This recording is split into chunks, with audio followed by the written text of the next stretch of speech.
أبي جبريل أبي جبريل اللي كيمو أدانو جبريل أدانو جبريل اللي كيمو شماليس جبريل شماليس جبريل اللي كيمو تيجي جبريل اللي جبريل اللي كيمو تيجي جبريل اللي جبريل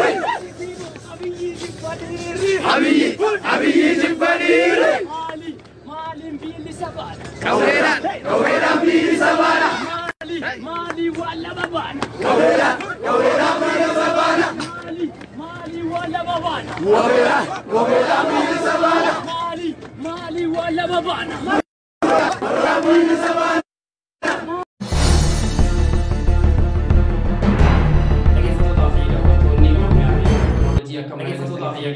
teknolojia kam naga jirtani fayya kesan lechana geenye keenya kan on ramadde bakkuma isin jirtanitti nagoo jedha akkuma beekamu guyyaa hadhaa keessummaa addaa tokko qabadheetiin isin dhufe keessummaan keenya kan addaa eenyu jechuun keessaniin oolu isaanuma wajjin wal turtii gaarii isiniin jenna yooyyaa maqaa dhaggeeffattootaa fi daawwattoota Oromiyaa miidiyaa teknooloojiitiin baga dhuftani Abo Mu'az baga nagaan nu eedan isinillee galatooma alfaadha mee yeroo baay'ee keessumaan karaa sooshaal miidiyaa hawaasummaatiin kallattii garaagaraatiin qabsoo Oromootiif yookiin ammoo waa'ee qabsoo Oromoo kana hedduu hamilee itti gootanii baay'ee illee argaatis jirra yeroo baay'ee karaa laayivii sooshaal miidiyaa hawaasummaatiin yeroo baay'ee dubbattan har'a ammoo asirratti isin arguun isiniifis haarayaa miti akkuma kanaan uummataafis haarayaa miti mee Abo Musaabi keessumaanuyyuu guyyaa hadhaa baga geessanii irreecha booqaa gannaarraa karaa booqaa biraatti baga baatanii baga walumaan geenne baguma sabni Oromoo hundi bakka jiru baga isiniin gahe baga nu hundaanuu gahe isiniin jedha.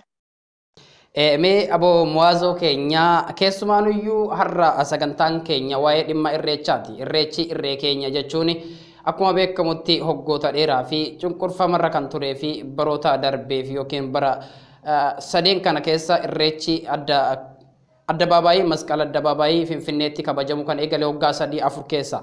Keessumaaniyyuu kan guyyaa hadhaa hedduu kan nama gammachiisu akkuma kanaanii keessumaaniyyuu qabsoo Oromoo kan duute kan kaase fakkaata. Mee akkamiin ilaaltu qabsoo Oromoo hadhaa kana keessumaaniyyuu irreecha guyyaa hadhaa kana? Irreechi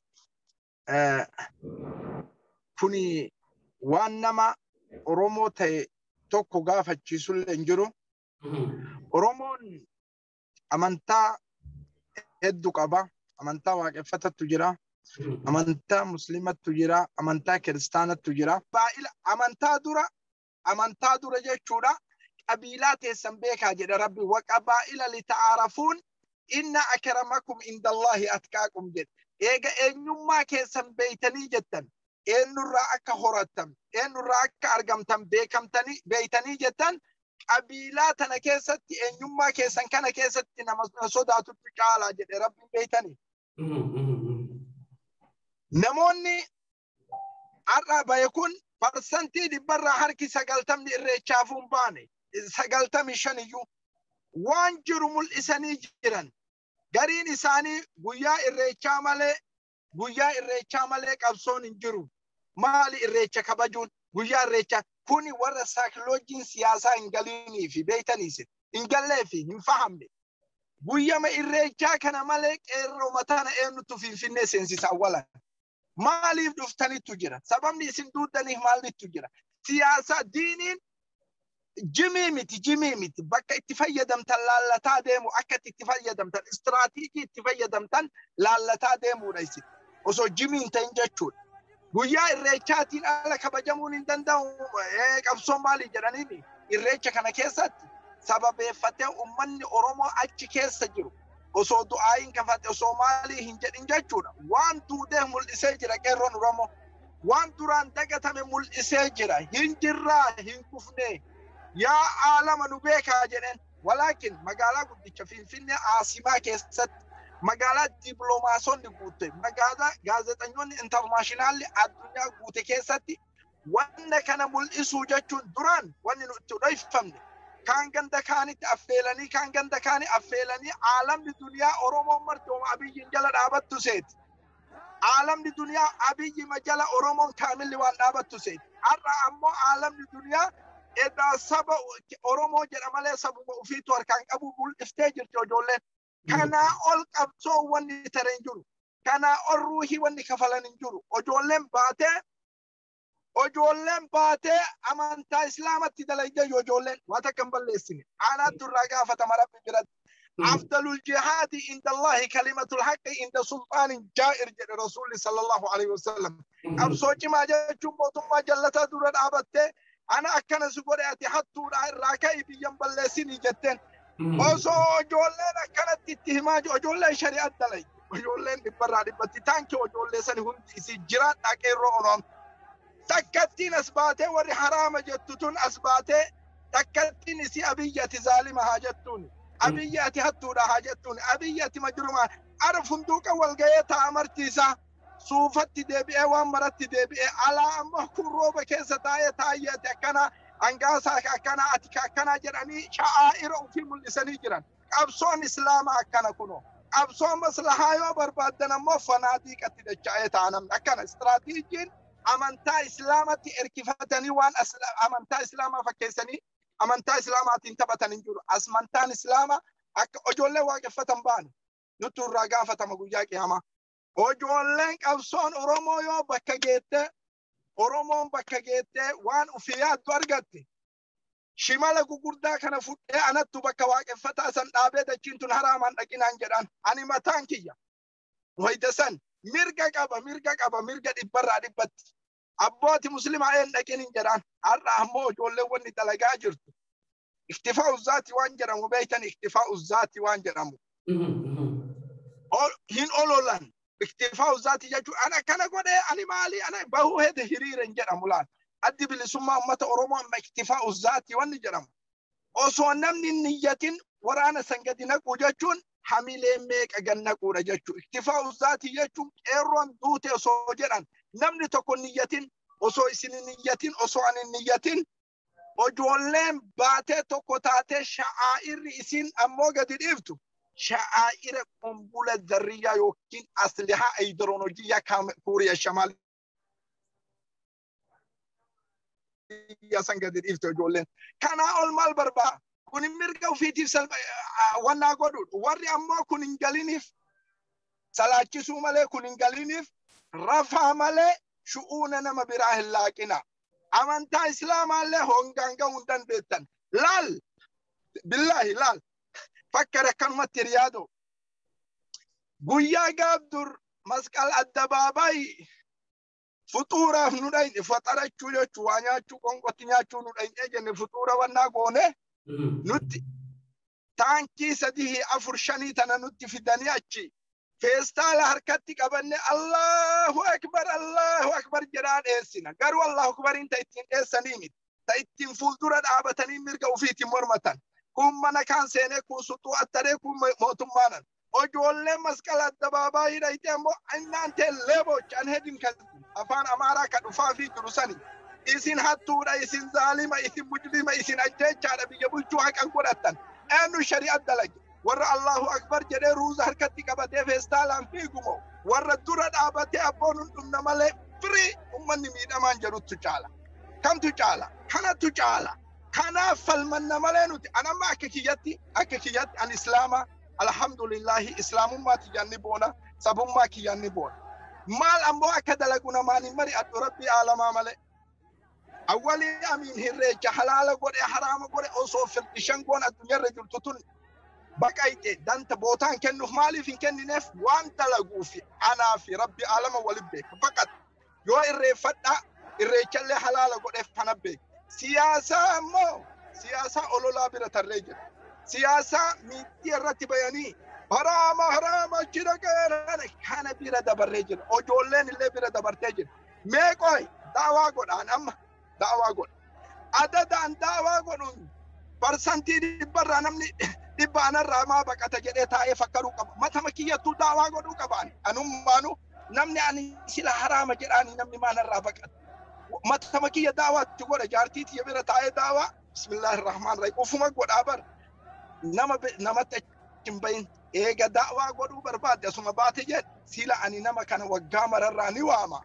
Namni kun maanarraa baqatee, namni kun maanarraa dheessee, daawaa ofii gootateettee, wayita daawaa kana itti fitti gootee wadda'attee salaatte waan namni sirraa dheesseef ni beeku. Wayita namni du'ee jedhu namarraa baqatta. Hagayi wayita namni halaakamee jedhu namarraa baqatta.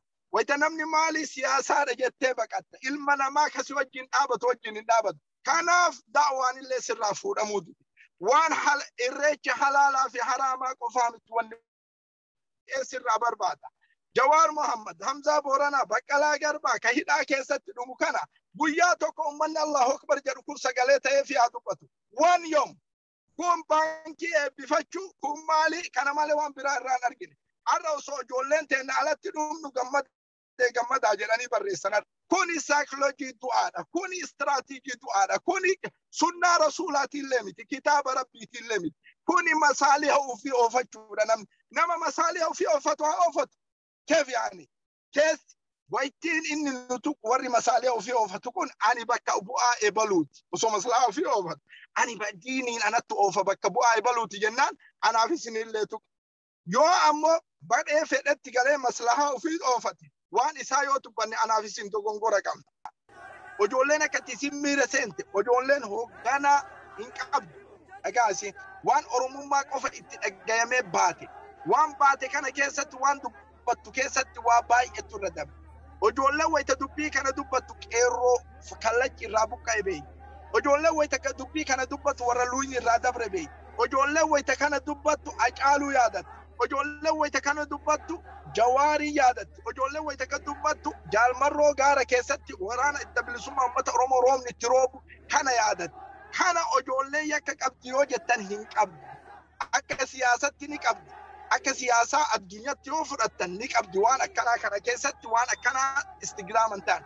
Walaakin akka siyaasaa Itoophiyaatti wanni martuu ni bakka. Wanni martuu, wanni jette, wanni afaan isin dhufe martuu yajuuzu shari'a irratti illee. Wanni martuu.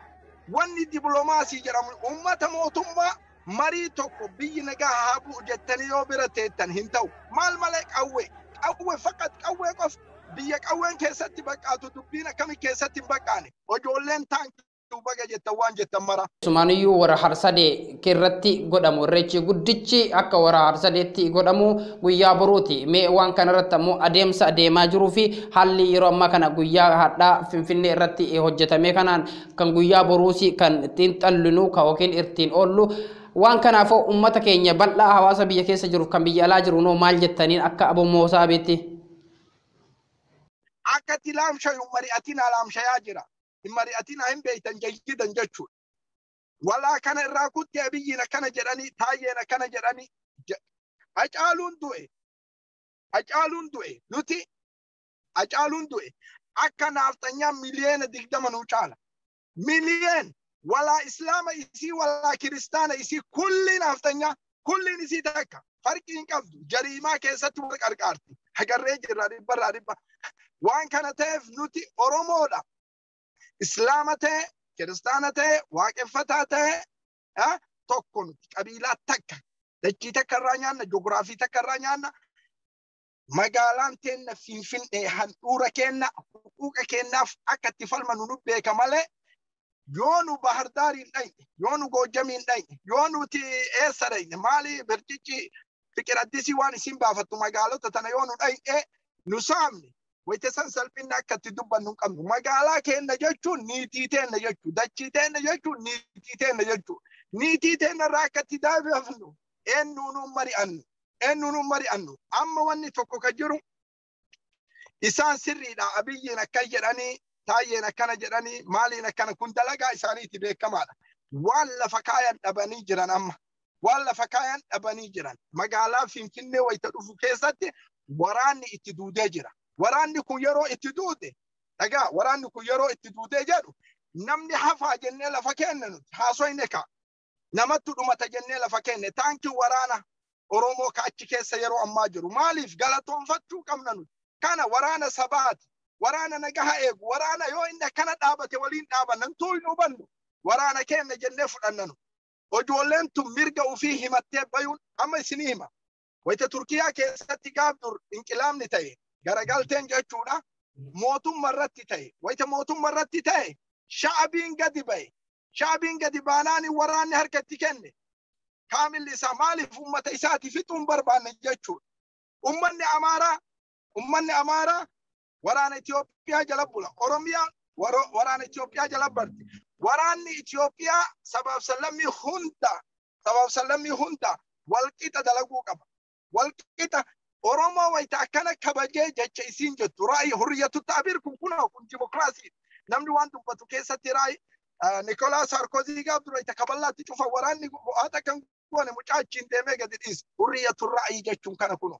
Ijoolleen osoo waan balleessin waan ufii qabdu mul'ifattee deebitee waraanni illee nagahaan bayaa. Namni isinirraan du'u, isinirraan ajjeefamu, isinirraan hidhamu, isinirraan dhiigamu.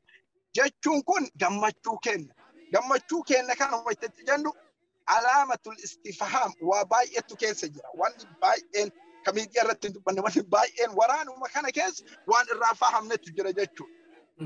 Waa baay'ee irraa fahamnetu jira. Akka Itoophiyaan tun karoorarra hin jirre irraa fahamnee jirra.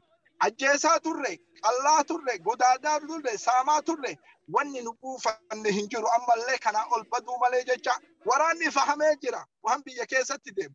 Yoo naachi yoo banne malee wanni takka hin jiru ummanni kun nagaan deemee nagaan haa galu jechuu fahame wanni nu duraan dubbannillee gana. Waraanni Itoophiyaa ka amma Finfinnee keessatti fe'amee silaa yakka guddaa oomishee ammallee addunyaan itti kaatu fahamee jira. Ummatoonni biyya bulchitoon fahamtee yoo jenne waan isiin haasoytu ay baateen dhageenye irratti dubbachuun qabnu. Walaakin waraanni akkanatti kabajee ijoollee tana gadi dhiise osoon ajjeesin, osoo hin tumin, osoon ari'in galatooma. Akkanatti waraana keenya isinirratti hin duullu isin wajjin duulla jennaan akkanuma. Bilisummaa Oromoo torbee darbe keessa leenjii baay'ee dinqisiifataa ta'e kan keessumaaniyyuu gaanfa Afrikaatiif yookiin sirnuma riphee lolaatiif hin eeggamne kan adda ta'e torbee darbe keessa as baase. Mee waraana adda bilisummaa Oromoo kan keessumaaniyyuu isin maqaatti baastanii warra mataa diddiimaa jettaniin. Mee maal jettanii waan kana? Walaa dura tayyaana wajjin kennaafi warra mataa diddiimaati. Akkana kuno warra mataa diddiimaa wanni nu jennu kun jeeshu Veetinaamii tanatti wayita Ameerikaa ariitu mataa diddiimaan as baate gaara keessa. Matama diddiimaa kanaan argite muka ufii mara mataa diddiimaa goote. Kanaaf waraana mataa diddiimaa jenneen. Maal jechuudha mataa diddiimaa jechuun? Osoo isin koofiyaa booraan baate ani muddama. Osoo koofiyaa buleen baate ani muddama. Osoo koofiyaa adiin baate ani muddama jara tanaan.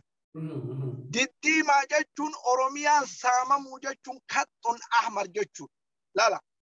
Kaxxun ahmar dhiiga jechuudha kalas. Eega Oromiyaan kaamilli lafarraa dhabamte Oromiyaan qabatamti jechuudha. Waraanni mataa diddiimaa kana. Diddiimaan kun istiraatiijiin inni mul'isu. Eega baniin Aadam dhumate wanni Oromoo jedhamu Oromiyaan qabatamti. Kanaa ala ammoo kaxxun ahmar Oromoon jechuu ay baate lala. Sarara akiraati. Waraana mataa diddiimaa taphaaf hin jenne tafaasiila isaa osoo itti kennine waqtiin qabnu malee hin dinqantan jechuudha beeytanii. Wayituma keeppii diddiimaan as baate kana sila ummanni kun wayii mari'ate moo maaltu waan akkanaa kana lafa kaa'eef jedhee lafa kaayan. Waraanni mataa diddiimaa hin dhufa. Hin dhufa. Akkamitti dhufa yoo jettan akka itti dhufu miidiyaa irratti hin dubbannu. Wayita dhufee jedhe waraanni mataa diddiimaa waan dalagu isatti beeka nuun hin mari'atu. Shu'uuna waraanaa keessa seennu jechuudha. Nu warra harka dhayuuf duuba dhaabate wanni jennuun oboon qeerroo warra bahee kanan argitanii mi jennaan.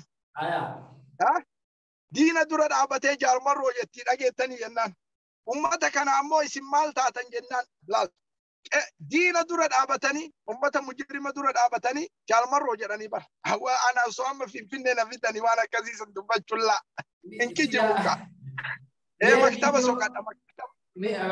Jechuudhaan qeerroon kan dubbachaa dhugaadha. Kanumaafuu waan baay'ee nama gammachiisu. Isinii baase kanaan Abo Musaabiin keessumaaniyyuu waraana addunyaa irrattis wanti akkasitti qophaa'ee sadarkaa sanitti leenjii guddifatee leenjii biyya keessatti osoo biyya sadaffaa hin qabnetti leenjii akkasii sammuu dhifachuun baay'ee kan nama dinqisiisu. Waraanni adda bilisummaa Oromoo uummata Oromootiif gaachana ammallee kan bilisa baasu uummata Oromoo waraana adda bilisummaa Oromooti jenna. Isin oomee sagantaa keenya xumuraatiin waan hanga ammaa dhimma waraanaa kana keessatti keessumaaniyyuu mee waan dubbattan yoo qabattan carraa asumaan isinii kenna.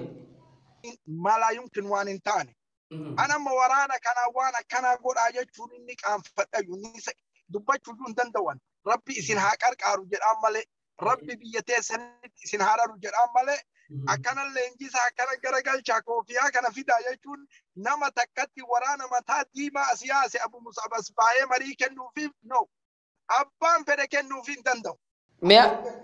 Abu Musab mee waan takka warri diaspora keessaan waraana adda bilisummaa Oromoo akkamitti simate mee waan tana gabaabsa naa hima. Diasporaan bakka lamatti qoodama. Warri duraan waraana ijaaruu dadhabee dudulloome Awurooppaatti ni aara jedha fuula hin seeqatu kan agarra seequu namni seeqataa sila. Jiruun harka waraana kana ijaaruu dadhabee istiraatiijii itti godhuu dadhabe hin aara jedha. Miskiinni akka kiyyaa ka sharrii hin qabne kun ka waan hin beekne Oromummaan haa bilisoomtuuf iyyu kun kaba kursii wayiitiif hin iyyine kun parsantii dhibbarraa harki 99 tuqawway waraana mataa diimaatii tahiyyaa jedha akkanatti. Wallaahi akkan ani lolin iyyu hin lolin akka amma jirtu kanatti torbee leenjifteen waa baaftu akkanattuu ni bilisoomne osumaan lolle akkuma amma jirru kanattu bara malaa yumkin waan mataa keessa naman seennettu as ba'e kun waraanni mataa diimaa kuni amma waraana adda bilisummaa uummata Oromootii miti waraana mataa diimaati. Waraana mataa diimaa jechuun khatar fil aalam wanni tokko isa duran goru jechuun burkaana Indunuusiyaati. Waraana mataa diimaa tahiyyaa jennaan yeroo 70 wallahi kana. Sabi ime ulfadha galatooma isinin jedha keessumaanii sagantaa keenya guyyaa hadhaa akkas marii irreechaa irraa fi keessumaanii dhimma waraana adda bilisummaa Oromoo muraasa irraa tunne galatooma ulfadha isinin jenna waan Oromiyaa miidiyaa teknooloojiitti dhiyaattanii akkas sagantaa keenya wajjin marii gootanii fi maqaa hawaasa keenyaatii fi akkuma kanaanii maqaa Oromiyaa miidiyaa teknooloojiitiin ulfadha horaa bulaa deebanaa isinin jedha. Isinillee naafeeruu kiyyaaf galatooma ulfaadhaa kabajamaa Finfinneetti rabbi ol nu haa argamsiisu. Finfinnee keessaa bakka isin feetanitti dhufa bakka isin feetan bakka jaalattan isintu beeka. Fuutanii bakkuma shirootti nu waaminaa malee araat kiilootti bakka shiroo isinitti himu bakka shiroo uteeluman nama waamanii nyaatanii biyya keessaa baqatan sanii miti. Araat kiilootti riyaadkootti achi badeen achitti wal qunnamna. Ayyeel faddaa horaa.